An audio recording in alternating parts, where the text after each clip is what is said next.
RecTalk. Today we have the very esteemed Simon J from Compare Factoring or Compare Recruitment Factoring. Sorry, Factoring, Recruitment Factoring, both. Yes. Yeah. Well, you've recently you've got another part of the business as well, haven't you? So Recruitment Factoring. Not going into too depth, but we specialise only in recruitment factoring, and then we would get more and more inquiries for businesses that weren't recruitment that wanted to go into the factoring world. So I joined partnership with Ian, who's my business partner in Compare Factoring, to actually support the wider market, do what we do with not just recruitment businesses. There you go. Do you know, it's surprising, isn't it, how many people don't know about recruitment factoring or like invoice discounting or anything like that. Like we speak to so many people who are like, oh, I just need a credit controller, and you look at it, you think, actually, what you need to do is invoice discount or invoice factor, because, to be honest, it eliminates so much of the risk, doesn't it, from business It's owners. scary for people, though, isn't it? Because when you're thinking about invoices and it's like, it's my money and I'm giving that away and why am I doing this? And that's the thing, though.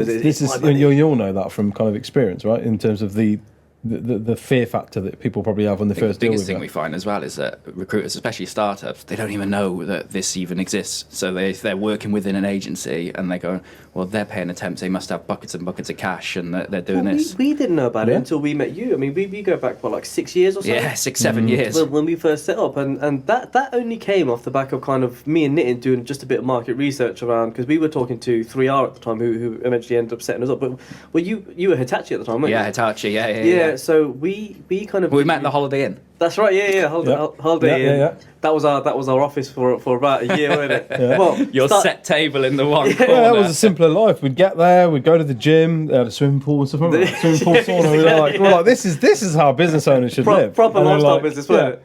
And I think it got to like end of like month 3, and we looked at the credit card statement, and we're like, we're spending an awful lot of coffee. Must have been. There were a lot of orange juices. There were a lot of coffee. You got to kind of justify why you're sat there, right? And then every now and then be like, "Oh, breakfast smells good. Should we just go grab a breakfast?" But we used to get weird looks off. What was her name? Nadia, the operations manager.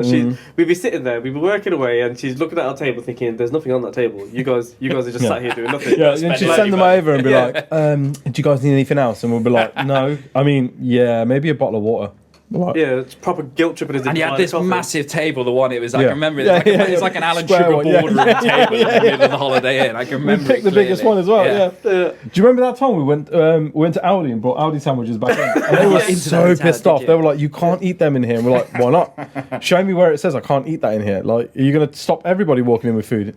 And she was just sort of like, "Guys, you're taking the piss out of us." And we're like, "Okay." To be fair, we were there for about a year, and then I think we must have been spending about $250 a month each on coffees. On coffees. Yeah. And I said, well, if you add it up, you're there 5 days a week. He'll go, "I'll get the first round," and then like, "Oh, I'll get the next one," and then you got lunches on top. You have 4 a day each, 20 quid or something like that. Yeah, honestly, that we were averaging probably £20-30 a day on just like coffees and just also known as the cost of an office. At which point I said to Nick, I was like, "Mate, we could get ourselves an office and we'll just buy a coffee machine or a kettle and a fucking coffee pot, and that's it." And then we did that, and then we still used to go to Starbucks. Remember that? So you still spend £250 a month for coffee anyway. Yeah, we just got used to that. Yeah. But no, so when we first met you, we had no idea about. How did you? So what did you do? So we basically had we'd met with a couple of investors at first, and there was like, who's that guy? Swift person? Was it Swift Personnel? We met with Reece Davis. I had a phone call with Reece Davis. And then we met 1 or 2 others, and we liked 3R because Mike and Craig, good guys. I know them well. Great guys. And what we liked about Mike was the kind of very nonchalant, no pressure. Like, guys, listen, this is what we do. This is how we do it. If you want to jump on board, great. If you don't, then we totally understand. It was literally that whole kind of, you either make it or you don't. Lads, that's on you. I don't care. Like, I'm not invested in you guys at all. Short of offering you a back office solution, the thing you're good at is go and sell, right? Go and do what you do. Do what you guys do. What we do, and we'll do our thing, right? Whereas all the investors were like, you got to report to us, you got to do this, you got to do that. Board meetings, blah blah blah. Shareholdings, etc. Yeah, and you were just sort of like, this just feels like we're just working for somebody. Might as well go back and work for where we were. Yeah, the one that really stuck out to me was I think it was Swift Personnel. The guy was like, we're gonna have 25% of your invoices. Yeah. Plus, they were going to charge like management fees on top and all that sort of stuff. And we worked it all out. It was like, okay, so on 100k, we're probably going to make something like fucking 60. Yeah. And I was just like, that's ridiculous. So then we started looking at other opportunities of... In fairness to him, though, he was the one that put us off the idea of... Mike Livesey, I think his name is, and he put us off the idea of going with an investor, because he was like, look, how much do you guys want, or how much do you need to start up? And we give him a figure, and he was like, yeah, okay, fine. Why don't you go to your bank? Like, why do you need to give away equity in your business to have me and like my mate sat here telling you what to do? You're clearly competent. You're clearly driven. Why are you giving away a chunk of your business for? It was like, think ahead now. Like, so I'm buying. We're going to invest in you, and we're going to own 40% of what you guys are building. Was it 40%? Yeah, it was something like ridiculous. But I say ridiculous. It's a lot more ridiculous now. I know people that have got 25% of their own business, and the rest of it are held by the investors. It was 50% him, and then me and you had 25%. That was and he was like, look, and that's for this small, relatively small figure, and he was like, just go to your bank and lend that. Do you back yourselves? And I'm like, of course we do. And I was like, well, then go and back yourselves and take a loan out and go and do it yourselves. And then that kind of changed the mindset. And then we were like, right, okay, so if we're going to do this, then let's look at just a back office solution. We end up meeting with 3R and all the rest of it. And then we found you, because we were looking at Santander at the time, and you were like, oh, no, if you're going to go with them, go with us. Yeah, I think you had a business bank account. Yeah, that's how it ended up, wasn't it? We would talk to Santander, and then Santander suggested, because they were really whole new world for us, the recruitment factoring stuff, and they were like, no, you should really look into this. So then we started reaching out to all these different suppliers, and it actually came out of that. And then it wasn't until you came and met with us that we realised that you used to be with 3R anyway. 3R guys, and sort of. Would you give us a nice insight into it? And to be fair to you, you probably sold us. But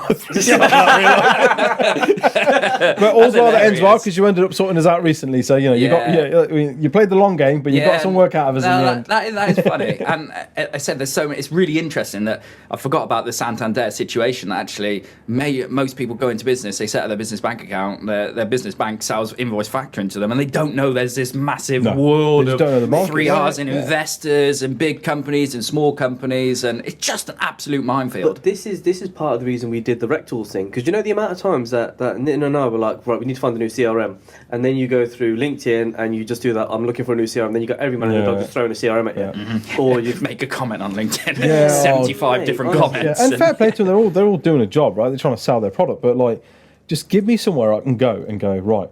Let's see what the users actually think. Verified reviews. Yeah. I don't have a salesperson. The website's not being like, oh, plug in your information and then I will process it and one of our team will call you back. Just give me the information so I can make an informed decision. And that's interesting, because on RecTools, under the invoice financing section and invoice factoring section, you seem to be the only person doing what you do, which is kind of brokering that within the recruitment sector. Now, I don't know whether there are competitors and whatnot, but like, as far as I'm concerned, you are like Mr. Recruitment Finance. Do you know what I mean? Like, and that's how I kind of tried to brand myself. Yeah, do you know what I mean? If you look at the RecTalk stuff there, I mean, look, so you're at the top there with the brokerage stuff. Yeah, 45 5-star reviews. That speaks for itself, right? And you've just pulled them out of Google, which is great. This is something that we've influenced. It's literally just stuff that's been scraped across. So everything else there, Flow, Giant, Talisman, investment, apart from provider. So you're the only one that's doing it. So how did you get to that point then, when you were like, I need to... Yeah, that must have been a journey, right? It is a massive journey. I'm conscious of time as well, because I can ramble on about it for ages. But obviously, I went into market when I was 19.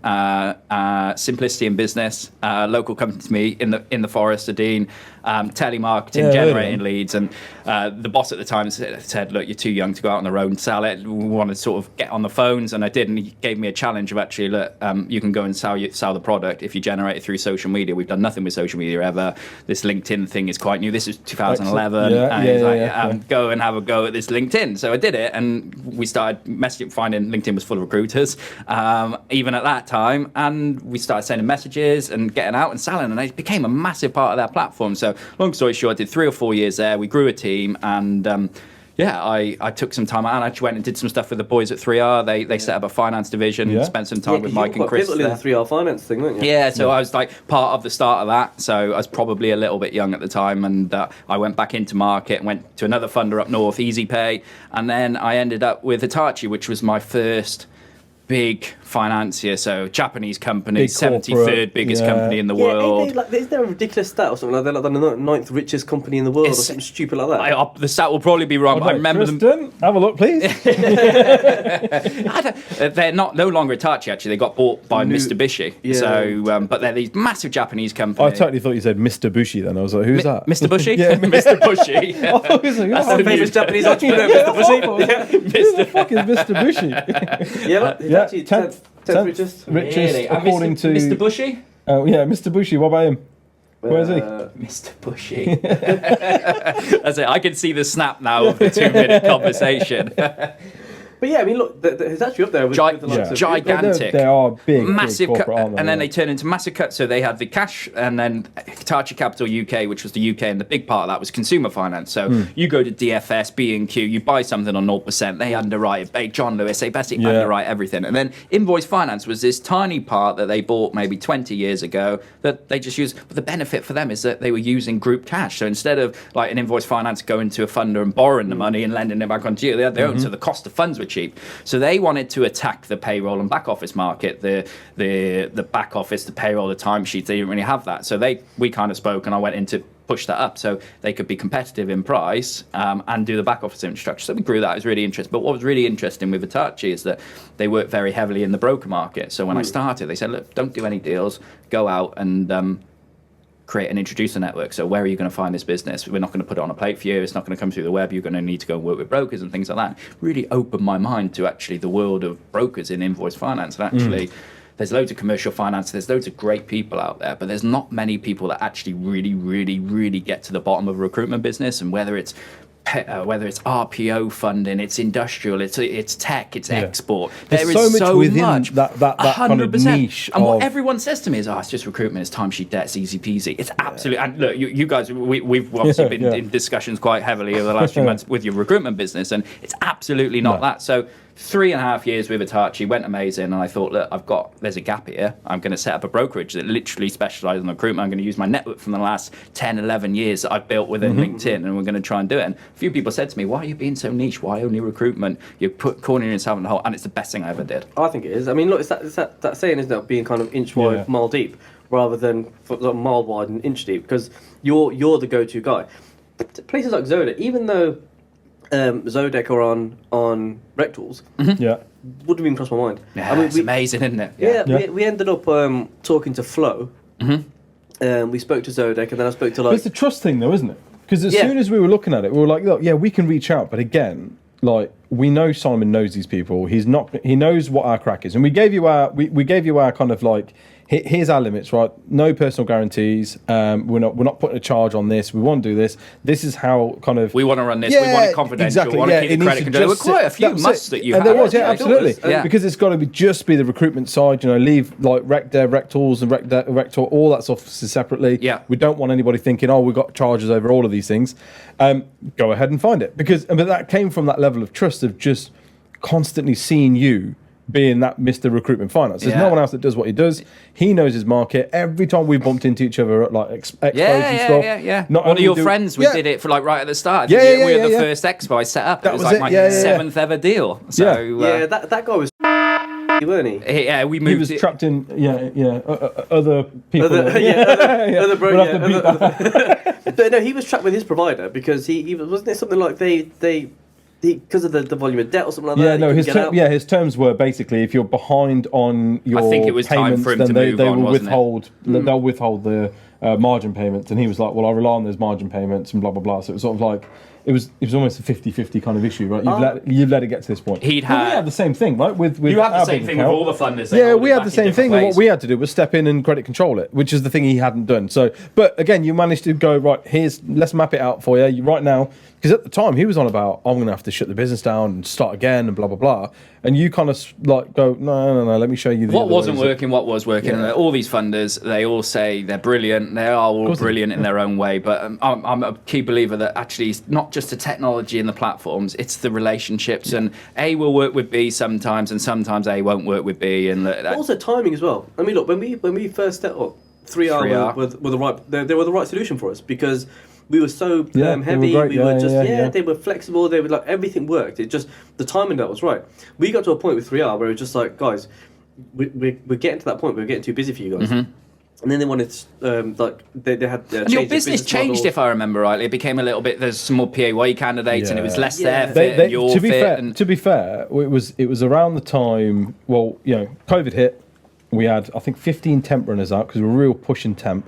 And they all got let go, and we had all our perm jobs pulled, and as everybody had that, right? And that's not like sorry for us. But we basically ended up I think we filled about 6 perm fees that were quite large, sizable perm fees that kind of carried us through. the initial half of the lockdown and all that sort of stuff. Yeah. At that time, But it just wasn't enough for 3R, because 3R had got to a point where they were The expecting Holiday Inn so was much. shut then as well. Yeah, there was shut. Yeah. No, we were in the office by this point, weren't we? We were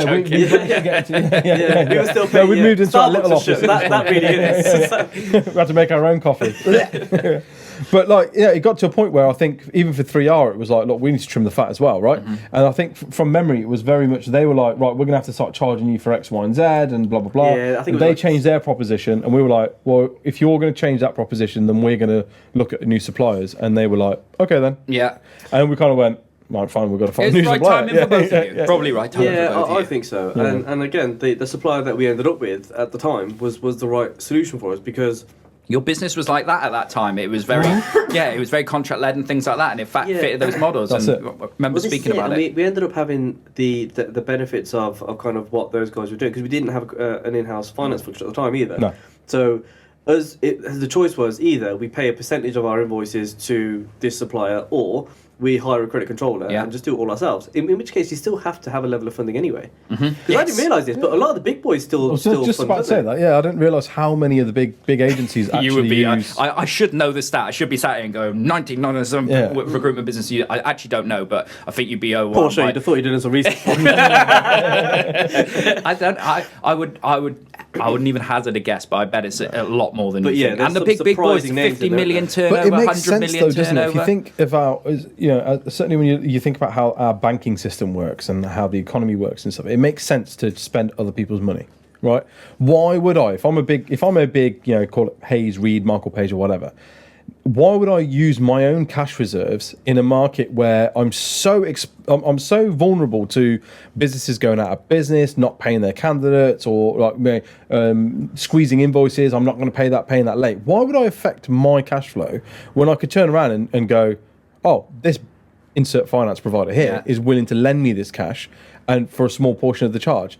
You know what I mean? And why on earth would you use your business cash to fund a timesheet? You want to scale your business. You want to bring heads in. You want to invest in your business. Or again, if you're a FTSE listed or a PLC, like some of these are, make your numbers look better, right? At the end of the day, it's all about kind of pleasing the investors and that kind of thing. The percentage that these guys are getting is going to be minimal for the volume of invoices they're going to be putting through. The percentage is going to be a fraction of what we would be paying, and the benefit for them is that you're still getting less than what you would for the cost of a credit controller or the cost of an accounts function. Yeah, okay, they'll have their accounts function, but now you can have a commercial accounts function rather than having a retrospective accounts where you've got credit controllers, purchase ledger clerks, all that sort of stuff doing it for you. There's a level, but I say I'm a true advocate in any business using it. And when we talk to people, and especially at the start, they go, oh, I want to use it for 2 or 3 years and I don't have enough cash, so I don't need to use it anymore. And that's if I count how many times people say that to me, like, course, mate. And every time they go, and then it's very, very rare that we get a business that would go,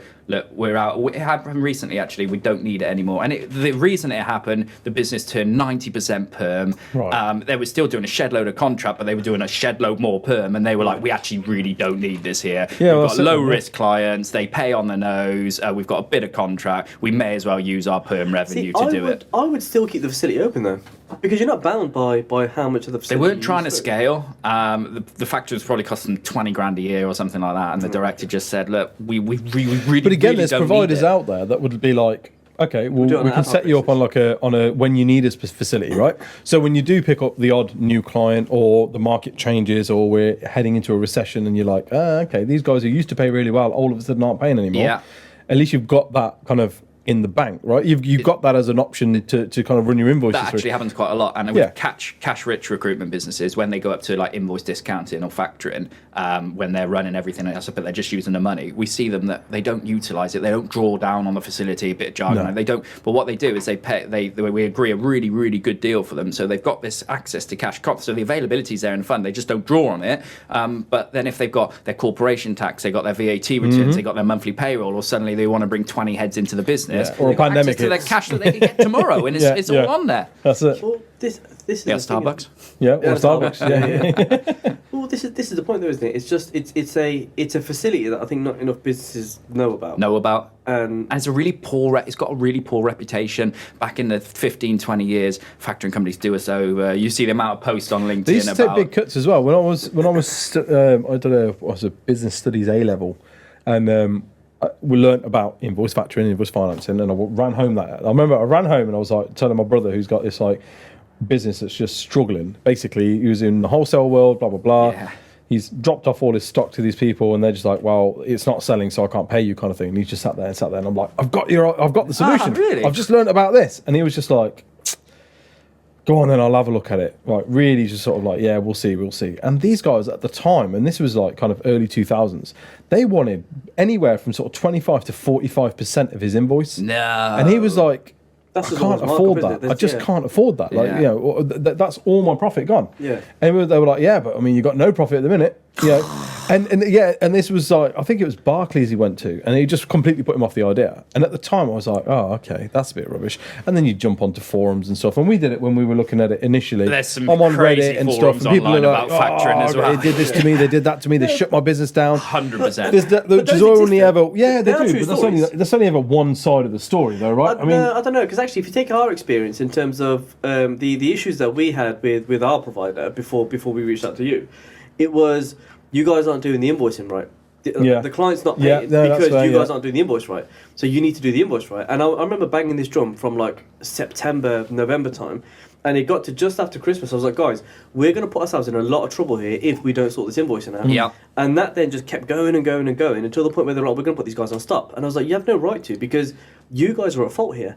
And if they were making a mistake on the invoice and the cash wasn't collecting, it wasn't your issue, but you No. couldn't control that, and it was still affecting you, and then you couldn't pay your workers. And well, this is it. So we then ended up not being able to pay our workers, having to fund the workers ourselves. So we're literally dipping into our own cash to pay our temps.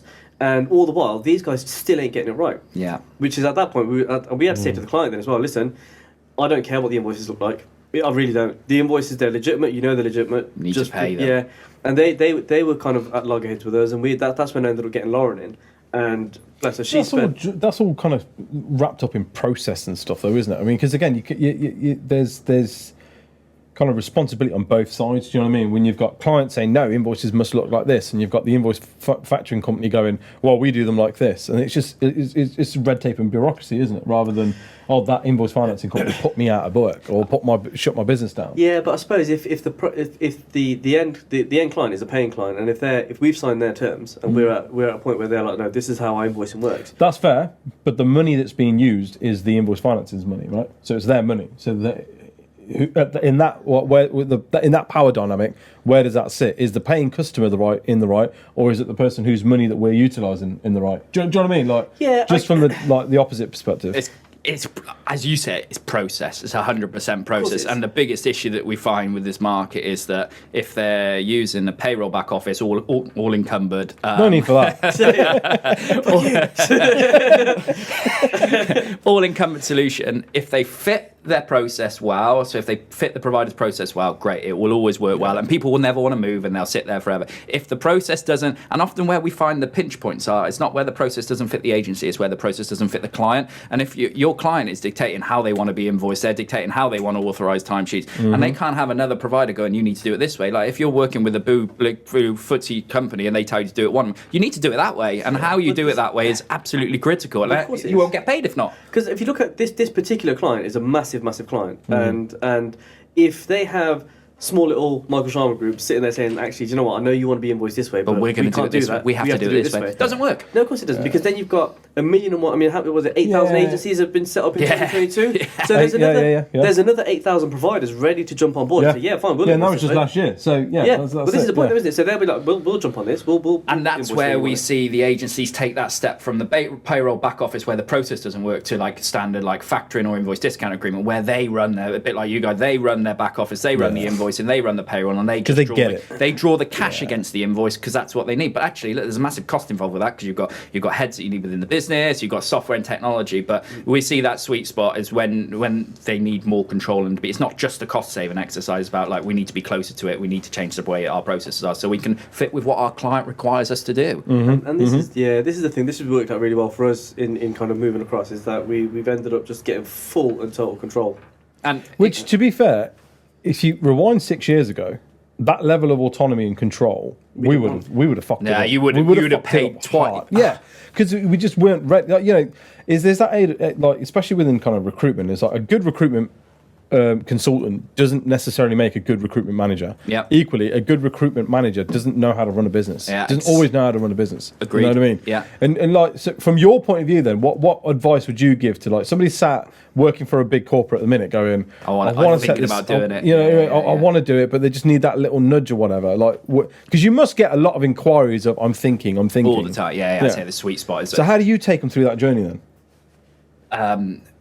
Very differently every time. But okay. I think it depends. Sells them 3R, and 6 years later, 6 years later, he actually doesn't do that. Swoops in and takes them. Yeah. That's really funny. That's hilarious. I sold you someone else's product. I think it depends on the cat. So if we're talking to a new start and they're really seriously considering, there are 3-4 major options. Like I said, we spoke about previously, the investor option. They want to take shares, they want to do it, and actually that works really well for some agents that want to just sit behind their desk. And the one benefit of the investor model, or there is many but different, is that they often have the invoice financing encumbered in their product, so they've already got that facility, they've already got that process built, so it doesn't have to breathe. They just got to go in and work, as in like just go in and recruit. And if they want to be like that, and they don't want to absolutely scale and turn into my view is that it works for some type of people. Then you've got like the 3R type product that they're sort of they're doing quite a lot of the back office infrastructure. It works really well for people again that just want to get behind the desk, want to grow, and want to build a team. And then you get to the person that wants to kind of like crack on their own, but they're not quite there with the infrastructure of like running payroll or invoicing and things like that. And then the back office facility works well. They don't take any shares or anything like that. They take a fixed percentage. It's there installed. And then you get the people that are very operations driven, that's set up, and we're seeing more and more of this. 2 business partners, 1 person that's very operational, and they will just put a standard bank or standard invoice finance product in place, and depending on the sector, like for argument's sake, high level, like contract, so IT, high level roles, if they're limited contractors and you're paying them monthly, and you're in with no disrespect, how hard is it to send an invoice, make a payment? There's no payroll here, and administer a timesheet. Like, do you want to pay 3-4% and get someone to do it? Yeah, it might work for some people, but actually, you could probably quite easily do it yourself as well. There's so many different apps. Well, there'll be somebody in the family that will be like, "Oh, I'll do that for you. I don't know how to do that." QuickBooks I mean? Zero, like you're literally just a drop down. My little brother, he's got a get a Sandra or something. Hey? Get like an old lady, you know what I mean? Like old gent, Sandra, or an young old gent. Yeah. Different genders are available. But yeah, no, my brother, he's got like this little app. It's a freebie app that he literally just bangs a bunch of details on there, sends it out, and that's it. The invoice comes through. He sent us an invoice the other day. And it's free. Yeah, free to use. Just sends an invoice out. That's amazing. They'll make the money through ads or like harvesting the data, won't they? So. Well, he's service based, so he does like music production and stuff like that. And in fact, he helped us set up a lot of this. Yeah. And his thing is, there's no cost to him. There's no risk. Short of his time. That's all he's putting in for. Yeah. So for him, he doesn't need an invoice financing, or he doesn't need a QuickBooks or a Xero, because it's just a case of you just need an invoice. Fine. Time, money. Yeah. This is that's it. So, I got a question for you. Yeah. You know, when you meet the sort of the typical startup recruiter. Yeah. How long into the conversation before you're like, this guy's not going to make it? Or this lady's not going to make it. Be honest. That's interesting because we always see the nice guy side of you. But how about like there must be an element of you looking at someone and being like, mate, you can kind of tell. I used to say I could tell and agree to into, but it fascinates me. We see like a lot of people go into recruitment now that have no recruitment experience, and they've worked in a healthcare setting, they've worked in a driving setting or something like that. They've worked through agencies all their life. They've worked through. They've got and actually 2 or 3 years ago, I'd have been. You're seeing some real people that are coming in and smashing, using tools on the internet to learn how to set up a recruitment business. And look, they know all the clients, they know all the candidates. Yeah. The thing is, as well, it's a credibility piece, isn't it? If you're a healthcare professional, or you're a If you're an accountant who recruits for accountants, yeah, I'm an exactly. accountant by trade, blah blah blah. There's immediately an credibility undeniable piece. credibility piece, Absolutely. there, isn't there? Also, especially versus what people think about recruiters. It's like a recruiter that recruits a recruiter. Bring up like Yeah. recruiters are. If you type up recruiters are, and then see what it says on Google, you'll see for yourself like what people actually think about recruiters, and that's what they're competing with, right? So, That's a little. change it to why are recruiters? Oh, never done this before. Have you never seen it? Oh, mate, it's really funny. Like, yeah, Why are recruiters are recruiters trash. trash is the Yeah, first one. recruiters Key are to gender solution. apparently with a key to gender. Sociopaths. Why are recruiters Sociopaths. shady? Annoying. There's Are an not your entire Reddit thread dedicated Recruiters to are not them. your friends. Yeah, yeah, Well, no, yeah. it says key to gender solution twice. Yeah, there's an essay apparently. Yeah. So We'll have a look at that later. Wow. Why are recruiters annoying Reddit? Yeah, yeah. Reddit do not like recruiters. What? But then it's because the barrier of entry is so low. I'll say it all the time. It's so easy to get into recruitment that if you are a healthcare professional and you're like, do you know what, I fancy doing this for a living. There's so many tools out there, like you said. There's automation tools out there. There's like YouTube how-to videos out there. Yeah. There's people like yourself who could talk them through the back like There's a lot. office there's solution. rec tools that will tell you all the tools that you need to use. What's RecTalk? Shameless plug. But There like, is do you know what I a mean? lot So of people that doing makes a that lot as of well. sense. Yeah. But so How many? But back to your question, like out the 8,000 that set out last year, how many of them filed their first year accounts? yeah, Bet it's not. I bet it's not a high. Not many percentage. make it. You know though, what? no, To be no. fair, So though, it's I mean, tough though. That's why. Tough. The journey of an entrepreneur in itself is it's a roller coaster, isn't it? Because even us at like 6 years in, we have some incredible lows and we have some amazing highs. Squeaky bum time. All the Yeah, time, Yeah, Fucking that's hell. part of the journey, though, isn't it? I think you're either cut out to do that or you're not cut out to do that Yeah. a lot of the time. So My wife says to me all the time, she's like, I don't know, like, I don't understand why you do this. Like, it's just like, surely, and we've said it a few times, there's a simpler life just working for somebody else. Yeah. you couldn't work for soone else now, though, could you? Ever again? don't Someone think asked I me could. yesterday. Yeah. I don't think anyone would hire me. I'll be honest. I'm the problem. I identified that very early on. It's me. and I'm okay with that. Yeah, it's good. It's a certain breed. I could never do it again. It is, but No. you know, like, I don't know, call me sociopath or whatever, but I enjoy the stress. I like, you know, the like the anxiety fueled nights of like, shit, what we're gonna do, like that. That's my bag. That's my high. That is. Yeah. I I'm always most say to comfortable, people yeah.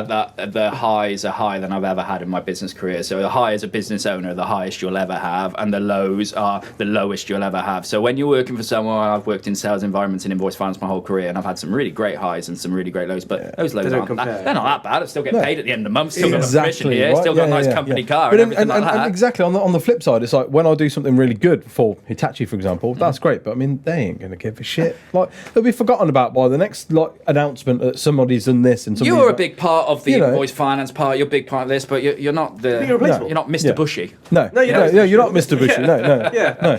Whereas now you're Mr. Recruitment Finance. I'm telling you should Mr. coin Bushy. that, get it on a t-shirt. Yeah. Yeah. It is. It's Highs and lows. It is a horrible journey.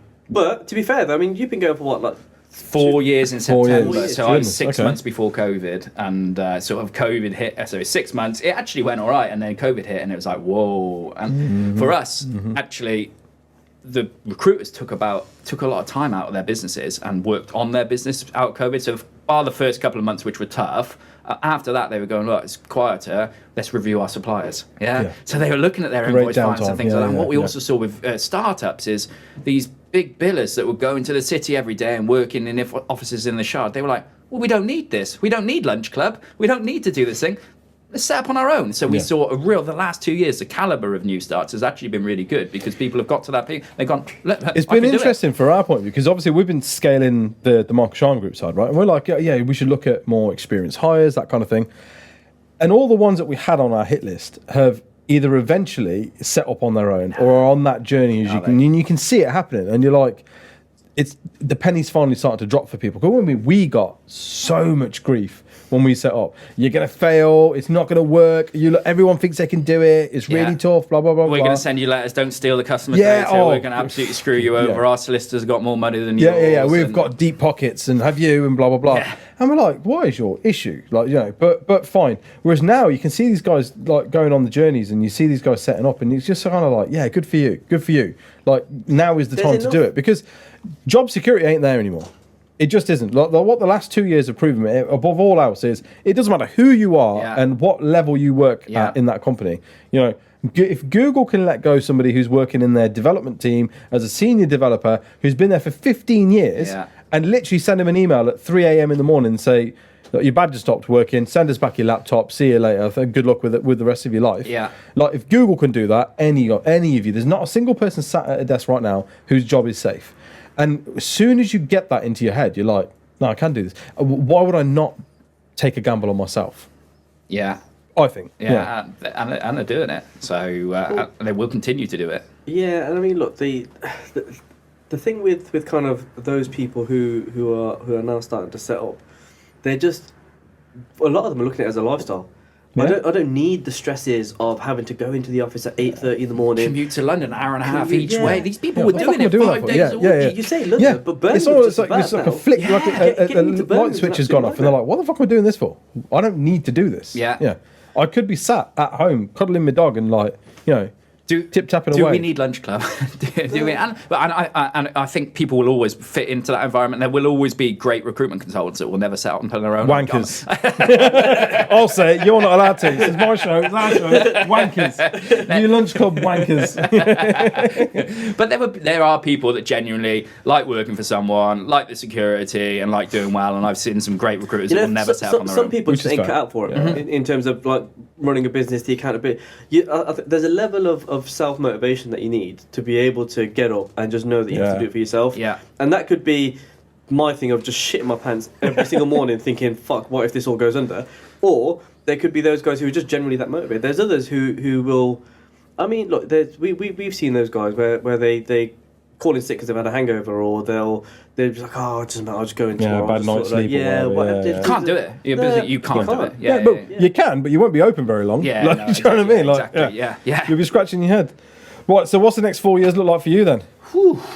Cool, that's a great question. Weird interview question. Yeah. What's your biggest strength and biggest weakness? I have not We're prepared drawing for to a this at close, all. and I think, like, go on, because again, 4 years ago, you jumped into this not knowing where you'd end up, Yeah, right? so- and it's going well. So it's, again, I'm absolutely passionate about only supporting the recruitment industry. So the reason Ian came in, we set up Compare Factoring, was because there's a massive gap for a good broker in the wider market as well. But I don't want to take my specialism away from the niche. So I think I'll do recruitment finance for the rest of my career. So What about scaling? Scaling then, yeah. What about bringing on the other business, little Compare trainee Factoring. broker? So I think the recruitment one will probably stay as my niche. What I don't want to do is scale something where I'm selling my niche with people that don't have the skill set that I have, and I don't have the experience within. So I think that will stay as a baby that I'll continue to nurture. The Compare Factoring with Ian, we've got some hires coming in on that. That's going to go into wider market, and we're going to try and, so a lot of my work for the recruitment side comes from recommendations, good people, LinkedIn and everything like that. And actually, look, we want to get into the wider market. We want to spend some more on outbound marketing. We do quite a bit with this business with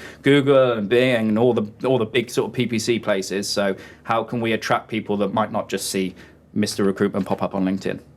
So next 4 years, hopefully. So But you're up for an award as well, aren't you? yeah, for Compare Factoring, so Invoice Finance Broker of the Year, so which is the Moneyfax PLC award. So quite a big thing. So we're 18 months in there, and you don't know. There's quite a few big names in there. Yeah. So, but it's never first set of awards. Really Just been nominated alongside those. That's validation, if nothing more, isn't it?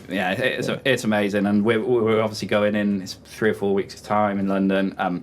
Both our parents are coming, and it's quite proud moments for both of us. Yeah, But Ian's only 27, worked in invoice finance since he basically left. You can tell because he looks a lot older. He's a lot taller as well, like a midget compared to him, but absolutely smashing it. So yeah, in fairness, we've both always said, let's keep niche. We don't want to be commercial finance broker. Ian doesn't specifically want to start doing mortgages and different types of loan. Look, we know invoice finance inside out, both of us, and let's just push it in front of people and do the right thing. So you don't think you'll bring in a little Simon J. Apprentice? God, what a You nightmare. could dress him up like you and like have him walk around, Mini following you around. Mitsubishi. Yeah, because I guess the other thing as well is it's like, Are you ever gonna? Can this ever run without you? Yes. Yeah, it can run without me, but can I offer the support to people when I'm away for 2 weeks in America? I can with Ian at the moment, but obviously can I do the niche? Can I do these sort of things if I'm away? Absolutely not. I'm the face of the recruitment side of the business. No. Yeah. Do I want to? The control freak in me probably says no, but give it a couple of more years and you'll be like, right, I need people. now there's someone else I can turn off. We went on holiday a couple of weeks ago and I did put an out of office on, and because there's other people, it was for the first 2 years it was solely me, and that's really, really, really tough. And any recruiter that I say to do it, bear in mind that if you're a workaholic, I'm an absolute workaholic. Your phone's on constantly. I've only got one phone. I don't do the work old phone, and first time about 6 months ago, I actually turned off. I deleted the Outlook app off my phone. Jeez. I deleted LinkedIn off my phone, and I took a whole week, and it's the best week I've ever had off. And nothing exploded, nothing went wrong. I help businesses with invoice finance. It takes doing it once or twice before you realise, isn't it? Incredibly tough. Yeah. So I still, to this day, will take my laptop on holiday just in case. Same. I remember the first holiday I took. It was 2 years when before I took a holiday. That's a while, yeah. Yeah, I didn't take when we first set up. I didn't take a holiday for 2 years. I think I went on holiday the month after we set up. I was in Catalonia.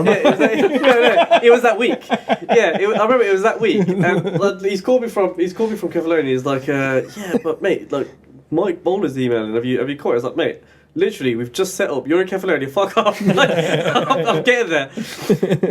But yeah, no, it took me about 2 years until I took a holiday. And even then, I remember I was just sat in the balcony in Malta, or maybe Mallorca or something, and I was emailing Nikki. And she said, "Look, you're on holiday. Like, get off your fucking phone." Yeah. I don't know. For me, there's still that like half an hour a day where it just I can look at it and go, whew. Yeah. And I think I may always be like that. Really we've been sat in nearly an hour and you haven't looked at your phone once and checked your emails.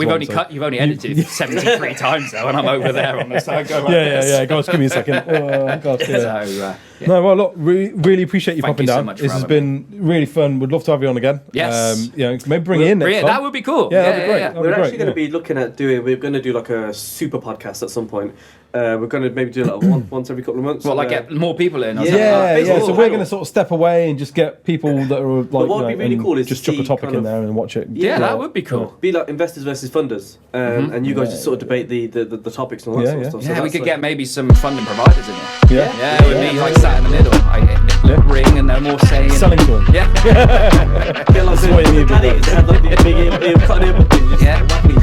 That would be cool. Like invoice finance, like we get the pay and bill ones, get me, get some like invoice finance and some banks and a couple of beats, and they're saying, oh, we don't like this because of this. I think that'd be cool. Yeah, that's it. Perfect. I'll be back. Good. I appreciate it. Thanks, guys. Thank you for coming on.